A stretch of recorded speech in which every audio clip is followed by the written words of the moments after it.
Money की बात इस खास पेशकश में स्वागत है आपका। मैं निशांत प्रतिहस्त हूं। टैक्स के टेंशन को लेकर बजट 2016 से जनता को अच्छी खासी उम्मीदें हैं। अरुण जेटली जिस वक्त सदन में बजट पेश कर रहे होंगे उस वक्त सभी की निगाहें इस बात पर लगी होगी कि क्या जनता को टैक्स से कुछ राहत मिलेगी।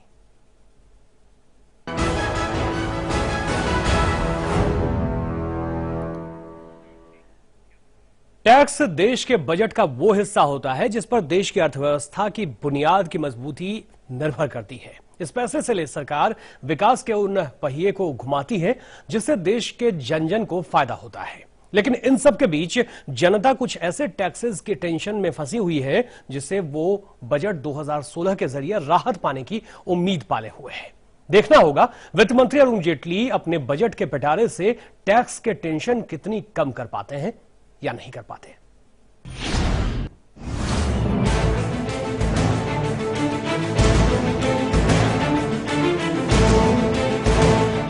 क्या मोदी सरकार बजट 2016 में आम जनता और व्यापारियों को टैक्स से राहत देगी? फाइनेंशियल ईयर 2016-17 के आम बजट से लोगों, खासकर इंडिविजुअल टैक्स पेयर्स को पर्सनल टैक्स को लेकर काफी उम्मीदें हैं। पिछले बजट में सरकार ने इनकम टैक्स छूट की सीमा और टैक्स स्लैब में कोई बदलाव नहीं किया था। हालांकि सेविंग पर मिलने वाली छूट की सीमा बढ़ाई गई थी। इस बार पेश होने जा रहे बजट से उम्मीद है कि वित्त मंत्री अरुण जेटली बजट में सेविंग के नए प्रोडक्ट का भी ऐलान कर सकते हैं। तो एक मुद्दा है वो है ब्याज दरों का, जो कि एक डायरेक्ट इम्पैक्ट करता है किसी भी छोटे उद्योग को। और आज सबसे बड़ी जो समस्या आ गई है कि जितने आप जो बैंक्स हैं वो जो बड़े कॉरपोरेट्स हैं उनको कंसेशंस दे देते हैं क्योंकि अमाउंट बहुत बड़ा इन्वॉल्व होता है। जो एक जो बिल्कुल एक माइक्रो सूक्ष्म है उसको सूक्ष्म के अंतर्गत मतलब, बट जो एक स्मॉल एंड मीडियम इंटरप्राइज है वो एक बहुत बड़े इस दरों के चक्रव्यूह में फंसी हुई है। कुछ जानकारों का मानना है कि इस बजट में पर्सनल टैक्स के मसले पर कोई बड़े बदलाव होने की उम्मीद नहीं है। सरकार का फोकस अभी कॉर्पोरेट टैक्स पर ज्यादा है। हालांकि इस बात की उम्मीद है कि इन्वेस्टमेंट पर छूट की लिमिट बढ़ सकती है। इस बात की थोड़ी उम्मीद है कि इनकम टैक्स छूट की मिनिमम लिमिट 2.5 लाख से बढ़ाकर 3 लाख की जा सकती है। निश्चित तौर पर ऐसी उम्मीद देश का हर नागरिक लगाए बैठा है जो इनकम टैक्स के दायरे में आता है। बजट पेश होने वाला, क्या कुछ उम्मीद लगा रखी है आपने? मेरी बच्ची अभी 9th स्टैंडर्ड जा रही है, तो आप जानते हैं 9th स्टैंडर्ड से बोर्ड एग्ज़ाम का प्रेशर आ जाता है। तो ट्यूशन फीस या जो भी फीस हम लोग देते हैं, स्कूल को फीस देते हैं, वो सब बढ़ जाता है। सर्विस टैक्स ऑन फीस हम लोग को बेयर करना पड़ता है, हम लोग कुछ पास ऑन नहीं कर पाते हैं। तो सर्विस टैक्स अगर निकल जाता है तो फिर वो महंगाई थोड़ा कम हो जाता है एंड देन हम लोग अपने बच्चों को अच्छा से पढ़ा पाएंगे। बजट पेश होने वाला है, वित्त मंत्री से बहुत सारी उम्मीदें आप लोगों ने लगा रखी है, क्या चाहते हैं आप? जैसे रेट ऑफ इंटरेस्ट है फॉरेन कंट्रीज में बैंक लोन देते हैं स्टूडेंट्स को, उसके ऊपर 3 to 4% है डेवलप कंट्रीज में, लेकिन हमारे यहाँ पे 12 to 13% ही इतना ओवरचार्ज। तो चाहते हैं कि वो कुछ हद तक कम हो जाए, तो लाइक बच्चों को बहुत सारे बच्चे इसका फायदा उठा सकते हैं बैंक लोन से। टैक्स से जुड़े जानकारों का ये भी मानना है कि हो सकता है कि इस बार बजट में वित्त मंत्री Arun Jaitley ATC, ATD, HRA और चाइल्ड एजुकेशन में मिलने वाली टैक्स छूट की सीमा बढ़ा दे। ये भी हो सकता है कि बजट में होम लोन के ब्याज पर छूट की सीमा बढ़ाई जा सकती है, जो इस वक्त 2 लाख रुपए है। कुल मिलाकर सोमवार को पेश होने जा रहे बजट 2016 पर सभी की निगाहें इस बात पर है, क्या इस बार मोदी सरकार अच्छे दिनों का वादा पूरा करेगी? Bureau report, live India.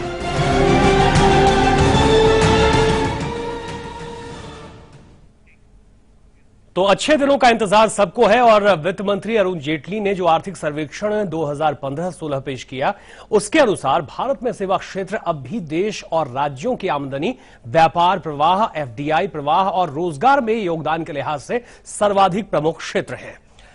आपके सामने रखते हैं आर्थिक सर्वेक्षण के 10 खास बातें। क्या क्या है देखिए। सर्वेक्षण की 10 खास बातें हैं। सबसे पहले विकास दर की बात करें। आगामी वित्तीय वर्ष में GDP विकास दर 7 से 7.75 तक रहने की संभावना जताई गई है। अगले 2 साल की बात करें तो विकास दर 8% से भी ज्यादा रहने का अनुमान लगाया गया है।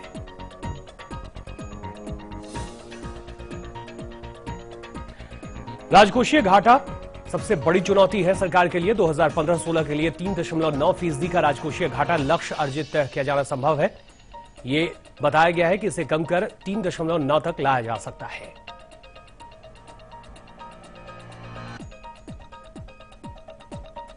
इसके अलावा सेवा क्षेत्र को सबसे प्रमुख माना गया है। 2015-16 की बात करें तो सकल मूल्यवर्धन की वृद्धि के में सेवा क्षेत्र का योगदान 66.1%। इसकी बदौलत यह महत्वपूर्ण शुद्ध विदेशी मुद्रा अर्जित करने वाले और एफडीआई के प्रवाह की दृष्टि से सर्वाधिक है। आकर्षक क्षेत्र के रूप में सेवा क्षेत्र को माना गया है।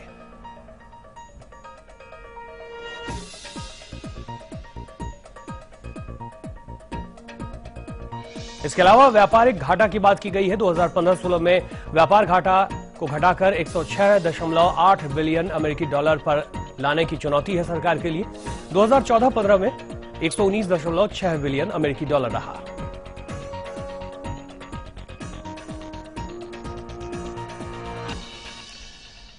और एफडीआई की बात करें, विदेशी निवेश की बात करें तो 2014 के दौरान भारत में एफडीआई 34 अरब अमेरिकी डॉलर दर्ज किया गया है। 2013 में यह 22% ज्यादा रहा।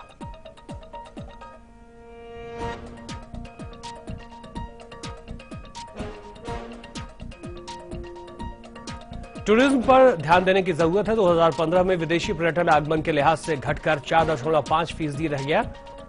विदेशी मुद्रा इससे 2.8 तक घट गई और 2014 में एफटीए के लिहाज से 10.2%, जबकि एफईपी के लिहाज से 9.7% रही। जाहिर है सरकार के लिए इस पर ध्यान देने की जरूरत है और बजट में इसका प्रावधान किस तरह का होगा, ये एक बड़ी चुनौती है। कृषि क्षेत्र, काफी निराशा है। इस क्षेत्र में व्यापक बदलाव की जरूरत महसूस कर रहे हैं खुद वित्त मंत्री भी। कृषि क्षेत्र में उत्पादकता बढ़ाने पर बल दिया जाना बेहद आवश्यक है।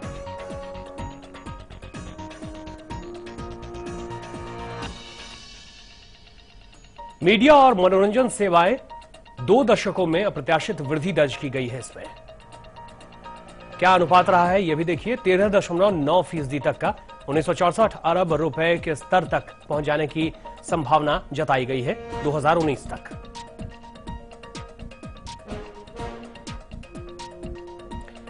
डाक सेवाओं की बात करें तो डाकघर बचत बैंक खातों की संख्या है वो 30 करोड़ से ज्यादा है, जो बढ़कर अब 33.97 करोड़ के स्तर पर पहुंच गई है। अब तक जो रिकॉर्ड था सरकार के पास, यानी 80 लाख से ज्यादा सुकन्या समृद्धि योजना खाते खोले गए हैं। सबसे ज्यादा दिलचस्पी लोगों ने इस खाते में दिखाई है और इसलिए 80 लाख तक का आंकड़ा छू गया है ये। और आंतरिक व्यापार की बात करें तो जीवीए में 10.7% की हिस्सेदारी के साथ लगभग 12,000 करोड़ के आसपास व्यापार और मरम्मत सेवा क्षेत्र को रखा गया है। साल 2014-15 में 10.8% की वृद्धि दर्ज की गई है इसमें।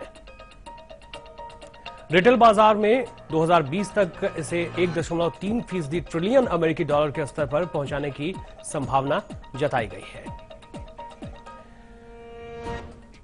लेकिन क्या ये सब इतना आसान होगा सरकार के लिए, ये कल पता चल जाएगा। लेकिन हमारे संवाददाता अशोक शुक्ला ने मुंबई में टैक्स के टेंशन को लेकर बैंकिंग और टैक्स एक्सपर्ट्स महेश ठक्कर से बात की। वो भी जरा देखिए क्या उनका कहना है।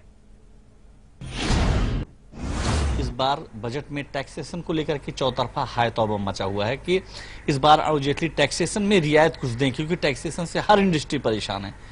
आपकी क्या राय है, क्या चाहते हैं आप?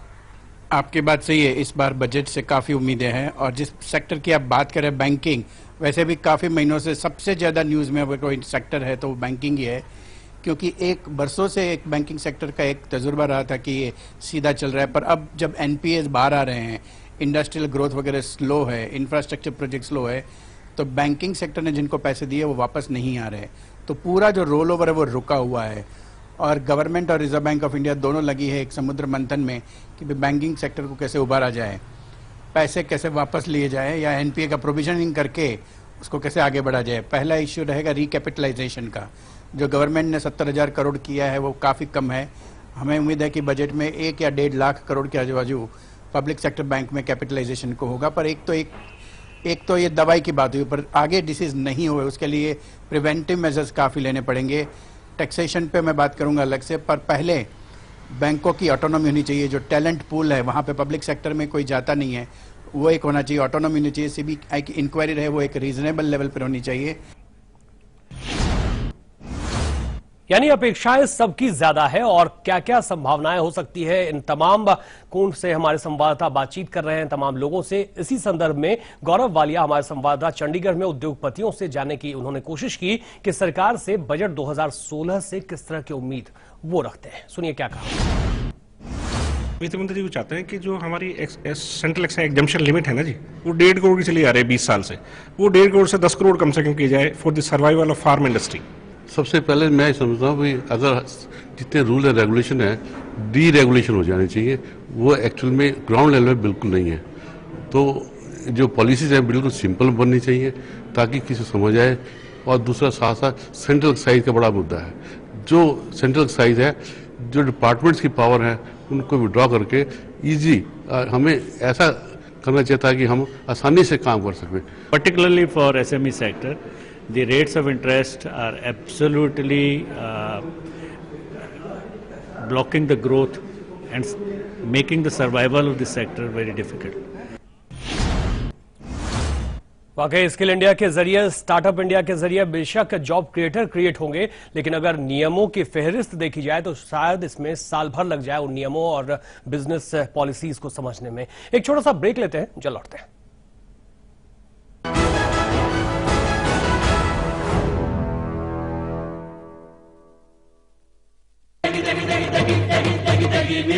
MDH की देगी मिर्च, देगी मिर्च का तड़का, अंग अंग फड़का। MDH की देगी मिर्च। रूप मंत्रा आयुर्वेदिक face cream and face wash, इसमें है 12 खास आयुर्वेदिक जड़ी बूटियों का संतुलित मिश्रण। ये कोई कॉस्मेटिक नहीं, आयुर्वेदिक औषधि है।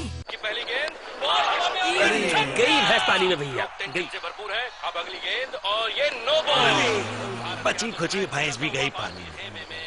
ए बेटा, एक गिलास पानी लेकर गया जी। बाबूजी पानी। ये पानी तो गंदा है। ये कहाँ से उठा के लाया तू? बाबूजी, बार बार पानी में भैंस जाएगी तो पानी तो गंदा होगा ही।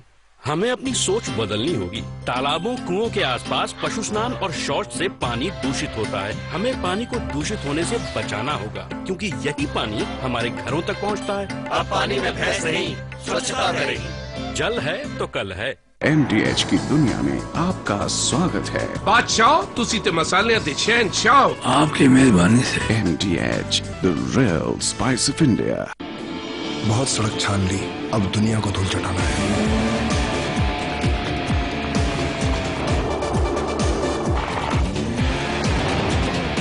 गांव या शहर को नहीं, दुनिया को पीछे छोड़ना है। दुनिया को।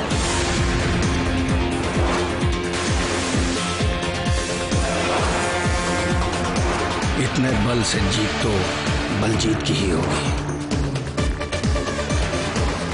पत्थरों पर तो खूब चलाया है, अब दुनिया के सामने चलाएंगे। इतिहास रचेगा जब पहली बार भारत के ट्रक ड्राइवर दुनिया के सामने चलाएंगे भारत का सबसे जाना माना truck, Tata motors T1 prima truck racing. Let's go trucking. March 20th, Budh circuit.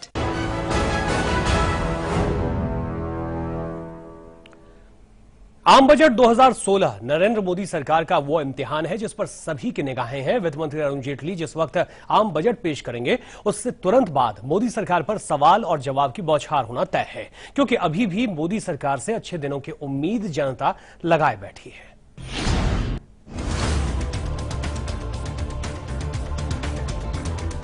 29 फरवरी का इंतजार सबको है।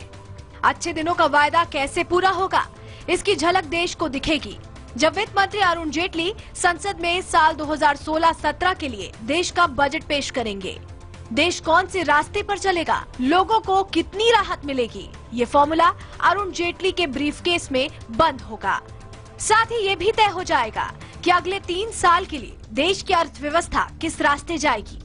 उम्मीद है कि जेटली देश की अर्थव्यवस्था सुधारने के लिए बजट में कड़े कदम उठाने से भी पीछे नहीं हटेंगे। लेकिन क्या लोकप्रिय नारे देने वाले प्रधानमंत्री कड़े कदम उठाने की हिम्मत करेंगे? अगर हाँ, तो वो कदम कितने कड़े हो सकते हैं? ये सवाल सबके दिमाग में घूम रहा है। आम लोगों को ये उम्मीद थी कि मोदी इनकम टैक्स की स्लैब में राहत मिल सकती है। पिछले साल कुछ छूट को छोड़ दें तो कोई बड़ी राहत नहीं मिली, लेकिन नौकरी पेशा मध्यम वर्ग के लिए जेटली क्या बड़ी राहत ला सकते हैं? आंकड़ों में महंगाई दर भले ही गिरी हो, लेकिन दाल से लेकर खाने का सामान काफी महंगा है। उन पर लगाम लगाने के लिए सरकार क्या कदम उठाएगी? लोगों का ध्यान इस तरफ भी होगा। पिछले कुछ वक्त से कच्चे तेल के दाम में ऐतिहासिक गिरावट झेल रहे हैं, लेकिन मोदी सरकार ने इस मौके का फायदा उठाकर सरकार का घाटा कम किया है। ऐसे में लोगों को शिकायत है कि उन्हें तेल और भी सस्ता मिल सकता था। क्या इस बजट में इस बारे में भी कोई बड़ा ऐलान किया जा सकता है? दुनिया की अर्थव्यवस्था खराब दौर से गुजर रही है। वित्त मंत्री अरुण जेटली के सामने चुनौती न सिर्फ ऐसे वक्त में भारत की इकोनॉमी को संभालने की है, बल्कि प्रधानमंत्री मोदी की साख का ध्यान रखना भी है। इस दोधारी इम्तिहान में जेटली किस फॉर्मूले को अपनाएंगे, इस पर पूरे देश की निगाहें लगी होंगी। Bureau report, live India. जाहिर है प्रधानमंत्री खुद कह चुके हैं कि ये बजट उनके लिए परीक्षा है, तो जाहिर है सबकी नजरें इस पर होगी। दिल्ली की महिलाएं बजट 2016 को लेकर क्या उम्मीदें पाली हैं उन्होंने? क्या मौजूदा दौर में वो सरकार के फैसलों से खुश हैं या फिर वो सरकार से कुछ खास चाहती हैं? हमारी संवाददाता आरती पांडे ने जानने की कोशिश की दिल्ली की महिलाओं से। मोदी सरकार 29 फरवरी को अपना आम बजट पेश करने जा रही है और ये वो आम बजट है जो कि हर आम इंसान की जिंदगी पर असर डालने जा रहा है, क्योंकि इसमें जो घोषणाएं होंगी वो ये तय करेंगी कि साल भर क्या कुछ आपको सस्ता मिलेगा या क्या ऐसे सामान हैं जिन पर सरकार टैक्स बढ़ाकर आपकी जेब पर सीधा असर डालने जा रही है। तो वित्त मंत्री भले ही देश का बजट तय करते हों, लेकिन देश की महिलाएं घर का बजट तय करती हैं और ऐसे में इन महिलाओं की उम्मीदों को जानना बेहद जरूरी है। और यही जानने के लिए अभी हम एक कॉलोनी में पहुंचे हैं जहां पर कुछ महिलाएं हैं जिनसे हम जानने की कोशिश करेंगे कि वित्त मंत्री से वो क्या अपील करना चाहती हैं। आप क्या चाहते हैं कि क्या मिलना चाहिए इस बजट से आपको? रसोई का सारा सामान सस्ता होना चाहिए। दूध है, सब्जी है, दाल है और बेटा खाने पीने की सब चीज, और कम से कम एक दो न हो तो एक सिलेंडर होना चाहिए। रसोई से लेकर बच्चों को पढ़ाने लिखाने, दूध फ्रूट हो गया, ये सब सस्ता होना चाहिए।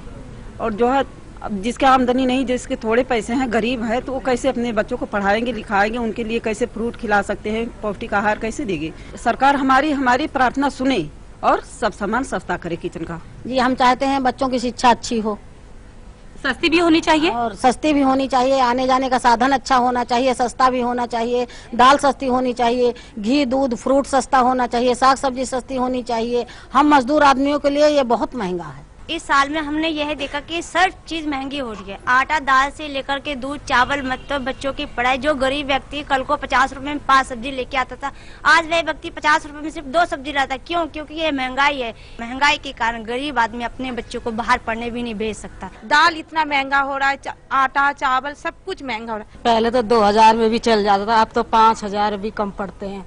घर का राशन दूध से सारा लेके, मगर अब तो कुछ ज्यादा ही मुसीबत हो गई है। पहले अब 100 रुपए की सब्जी लाते थे, थैला भर जाता, अब 200 की लाते, 3 दिन का गुजारा नहीं होता। तो वित्त मंत्री से यही अपील करना चाहती हैं कि जो जरूरत का, आम इंसान की जरूरत का सामान है, खाने पीने का सामान हो गया, चाहे इनके किचन से जुड़ा हुआ बाकी सामान हो गया, वो सस्ता होना चाहिए। और ये अपील करती हैं कि जो बातें इन्होंने पिछले बजट में ध्यान नहीं रखी है, वित्त मंत्री ने उम्मीद करती हैं कि ये बजट उनकी उम्मीदों पर खरा जरूर उतरेगा।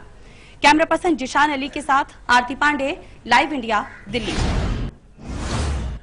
मुंबई से हमारे संवाददाता अशोक शुक्ला ने all India association of industries के प्रेसिडेंट विजय कलंत्री से बात करके ये जानने की कोशिश की कि देश का उद्योग इस बजट से क्या उम्मीद लगाए बैठा है। इस बार के बजट में क्या कुछ आप लोगों ने सोच कर रखा है कि क्या कुछ रियायत मिल जाए तो इंडस्ट्री के लिए बेहतर होगा?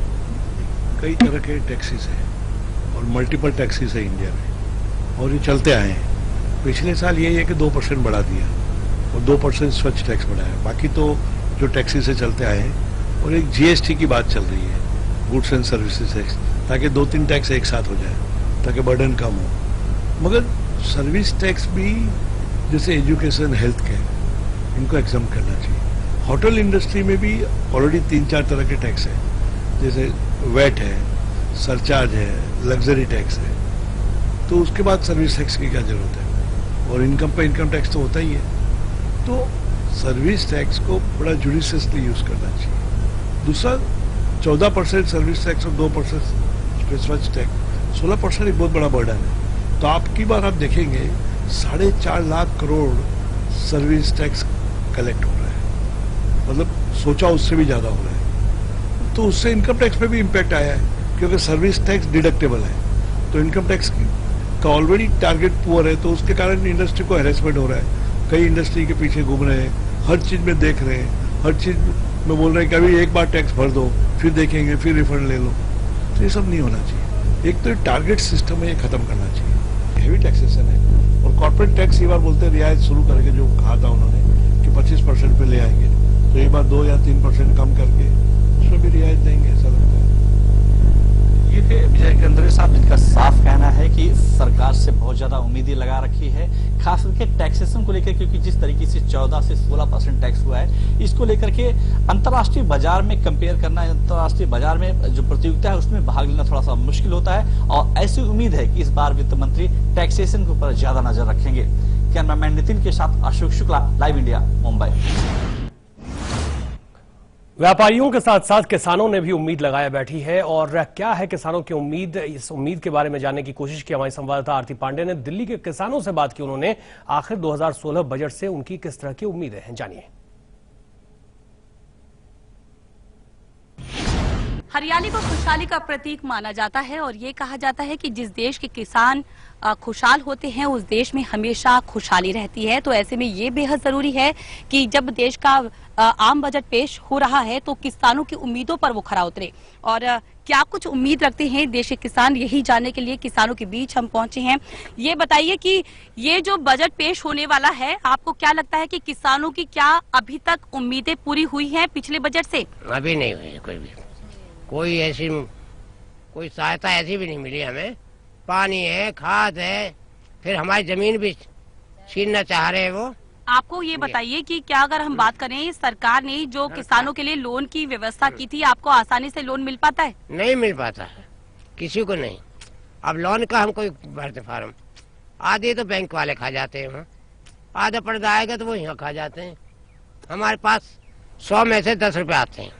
इस एक साल में किसानों को कुछ हासिल नहीं हुआ, और किसान बेचारे आत्महत्या हो रहे हैं। और जो हमारे यहाँ कभी बुलडोजर चला दें, कभी कुछ कर रहे हैं, बहुत परेशान हो रहे हैं। जो हर बारिश में कुछ मिला, जो कभी सूखा पड़ रही है, कभी बाढ़ आ रही है, बाढ़ में कुछ नहीं मिला हमें, और सारे किसान बहुत परेशान है। किसानों आज तो कोई सहायता नहीं मिली जब से मोदी सरकार आई है। बिजली आपको पूरी मिलती है? नहीं, बिजली है ही नहीं यहाँ पे, बिजली है ही नहीं। पहले थी वो कटा गई, और इसके बाद में हम 12 ये इंजन से ही करते हैं, डीजल के। आपको फसल का सही दाम मिल पा रहा है? कोई फसल का कोई पूरा दाम नहीं मिल रहा, और ऊपर से भगवान की मार हो रही है, कोई बारिश नहीं है, पानी की भी दिक्कत है।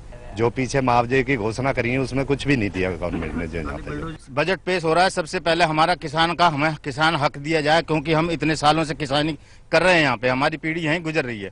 और जब हमें सबसे पहले हमारे कार्ड, किसानों के कार्ड बनवाए जाएं, बैंकों में लोन दिया जाए, बीज जो सुविधाएं और जगह मिलती हैं वो दिल्ली में भी दी जाए। किसानों के लिए कुछ भी नहीं किया पिछले बजट में? जो ऐलान हुआ था उससे कुछ उम्मीदें तो बंधी थी किसानों को। मतलब हम सिर्फ ये चाहते हैं कि जहाँ खेती हो रही है, जो ग्रीन है उसे ग्रीन रहने दिया जाए, क्योंकि किसान ही एक ऐसा आदमी है जो दूसरों के लिए कमाता है, दूसरों के लिए मेहनत करता है, दूसरों के लिए पैदा करता है, खुद भूखा रहता है। हमने कहा उनसे मार्केटिंग की व्यवस्था कराओ, लेकिन कोई भी सुनने के लिए तैयार नहीं है। हम आपको बता दें कि ये जो दिक्कतें हैं, हम आपको दिल्ली के किसानों की वो आवाज सुनाने की कोशिश कर रही हैं, उनका दर्द सुनाने की कोशिश कर रहे हैं। अधिकतर किसानों की यही कहना है कि एक तो भूमि अधिग्रहण बिल को लेकर उनकी तमाम शिकायतें हैं, उनकी जमीन न लिया जाए, साथ ही जो बाकी सहूलियत उन्हें चाहिए, चाहे वो बीज को लेकर हो, चाहे लोन की सुविधा हो, चाहे बिजली की सुविधा है, वो उनको मिलनी चाहिए। कैमरा पर्सन जिशान अली के साथ आरती पांडे, लाइव इंडिया, दिल्ली। तो वित्त मंत्री के बजट से किस तरह की उम्मीद लगाए बैठे हैं लोग, उन तमाम मुद्दों को हमने आपके सामने रखा है। जाहिर है वित्त मंत्री इन तमाम लोगों पर भी ध्यान देंगे। फिलहाल इससे खास पेशकश में इतना ही।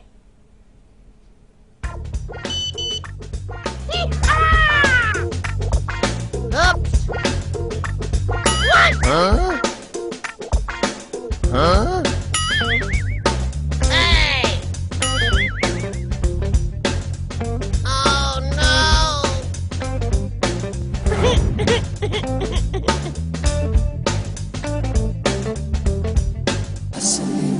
सच सच प्रकृति जैसी शुद्धता हमारी पहचान। MDH मसाले, the real spice of India. अपने प्रियजनों के जाने के बाद क्या हमारे सारे फर्ज खत्म हो जाते हैं? आइए अपने प्रियजनों की मृत्यु का पंजीकरण करवाएं और अपना फर्ज पूरा करें। याद रहे, पंजीकरण उसी जगह होता है जहां मृत्यु हुई। इसके लिए 21 दिनों के भीतर संबंधित निकटतम पंजीकरण केंद्र पर पंजीकरण करवाएं और अपने प्रमाण पत्र की पहली कॉपी भी निःशुल्क पाएं। भूलिएगा नहीं, यह जरूरी है। किसान construction and development multi state cooperative society limited Bharat के राज्यों में सभी शहरों के आसपास 50 किलोमीटर तक 50 से 100 एकड़ जमीन खरीदनी है। आवश्यक दस्तावेज, property card, search report, registered document और सभी कानूनी दस्तावेज, प्रॉपर्टी का सही विवरण, आसपास के सभी भूमि चिन्हों समेत पानी की सुविधा का विवरण, कुआं, बोरवेल, तालाब, सभी आवश्यक दस्तावेजों समेत रुपए 1000 रकम का DD किसान construction and development multi state cooperative society limited के नाम निम्नलिखित पते पर भेज दें। नोंदणीकृत कार्यालय, ग्राउंड फ्लोर, सर्वे नंबर 311/18, जन सेवा बैंक के सामने, new DP road, Sasani Nagar, Hadapsar, Pune 411028। Email kisancoop@gmail.com। Kitchen king हो या गरम मसाला, पाव भाजी या चटनी चाट मसाला, असली मसाले सच सच MDH। बहुत सड़क छान ली, अब दुनिया को धूल चटाना है।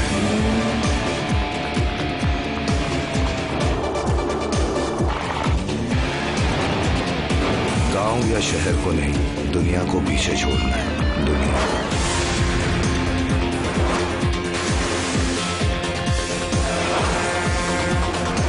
इतने बल से जीत तो बलजीत की ही होगी। पत्थरों पर तो खूब चलाया है, अब दुनिया के सामने चलाएंगे। इतिहास रचेगा जब पहली बार भारत के ट्रक ड्राइवर दुनिया के सामने चलाएंगे भारत का सबसे जाना माना truck. Tata motors T1 prima truck racing, let's go trucking. March 20th, Budh Circuit।